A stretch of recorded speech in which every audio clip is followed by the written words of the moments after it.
Reaction TV. السلام علیکم ورحمۃ اللہ وبرکاتہ. ناظرین، ایک مرتبہ پھر آپ کا استقبال ہے ریئیکشن ٹی وی اردو میں. بسم اللہ الرحمن الرحیم. ڈاکٹر نویرا شیخ کی مخالفت کی اصل وجہ. یہ تحریر ابو عمر حیدرآباد کی ہے. اگر یہ کہا جائے کہ ہیرا گروپ کے ممبران کے بحران کی اصل وجہ دارالسلام کوآپریٹو بینک حیدرآباد ہے تو شاید آپ یقین نہ کریں. البتہ آج مختصر طور پر یہ تجزیہ آپ کی خدمت میں پیش کیا جا رہا ہے تاکہ مسلمانان ہند حقیقت سے واقف ہو جائیں اور مخالفت کی اصل وجہ کو جان لیں. کبھی آپ نے سوچا ہے کہ ملک کے ہر ادارے اور ایجنسیز کو ایک حجاب میں ملبوس مسلم خاتون ڈاکٹر نویرا شیخ کے خلاف کیوں فعال کیا جا رہا ہے؟ کیوں 2.5 ماہ سے زیادہ کے عرصے میں بغیر کسی ٹھوس ثبوت کے ہیرا گروپ کی CEO کو حراست میں رکھا جا رہا ہے؟ کیوں اس کے اداروں اور سیاسی جماعت کو نشانہ بنایا جا رہا ہے جبکہ بھارتی بازار میں لاتعداد تجارتی مراکز اور سیاسی جماعتوں کا وجود ہے؟ یوں تو ان سوالات کے جوابات سوشل میڈیا پر موجود ہیں. البتہ کچھ لوگوں کا کہنا ہے کہ شیطان خان اور ڈاکٹر صاحبہ کا ذاتی مسئلہ ہے، جبکہ یہ بات بیوقوفوں کی جنت میں بسنے والے لوگ ہی کہہ سکتے ہیں، کیونکہ ان دونوں شخصیات میں زمین و آسمان کا فرق ہے.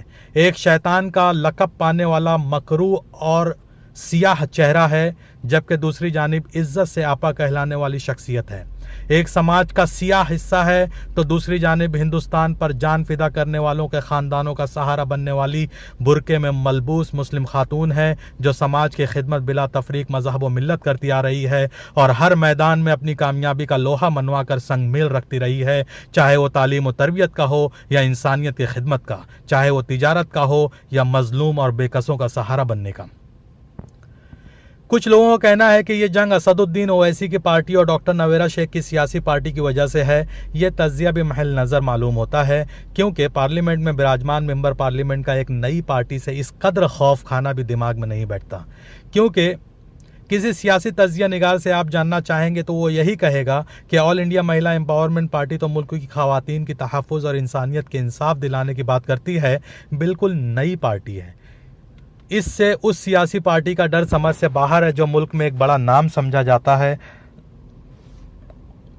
زمین پر قبضہ اور لینڈ مافیا کا تعلق بھی سیدھا نہیں بن پاتا کیونکہ پبلک لمیٹڈ کمپنیوں کے اثاثوں کا تعلق مختلف رہا کرتا ہے.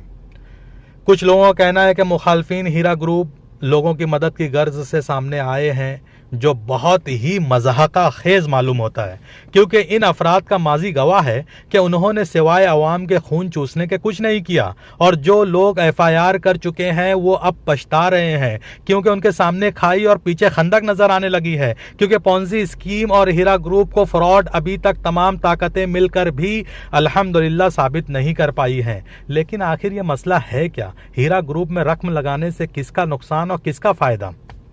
یہ اور بات ہے.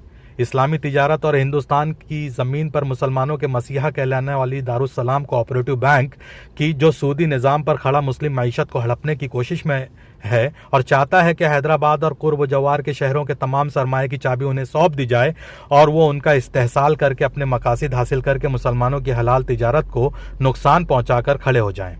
ایک حقیقت یہ بھی ہے کہ اس بینک سے جڑے ہوئے صرف 2 نام ہی منظر عام پر ہیں، جبکہ ہیرا گروپ کا خاندان 2 لاکھ افراد اور ممبران سے تجاوز کرتا چلا جا رہا تھا اور اندرون و بیرون ملک حلال تجارت میں ایک معتبر نام بنتا جا رہا تھا.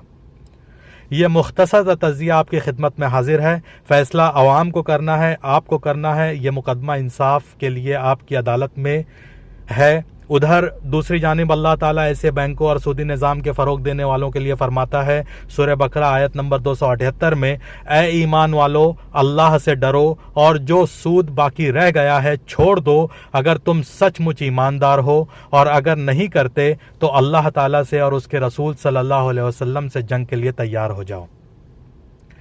یہ جنگ ہیرا گروپ کے 2 لاکھ ممبران اور سودی کاروبار کے درمیان ہے. یہ جنگ سودی سسٹم اور حلال تجارت کے درمیان ہے. یہ جنگ سودی سسٹم اور اللہ و رسول صلی اللہ علیہ وسلم سے ہے. لہٰذا باطل کو آج نہیں تو کل جھکنا ہوگا اور اللہ کا عذاب چکھنا ہوگا.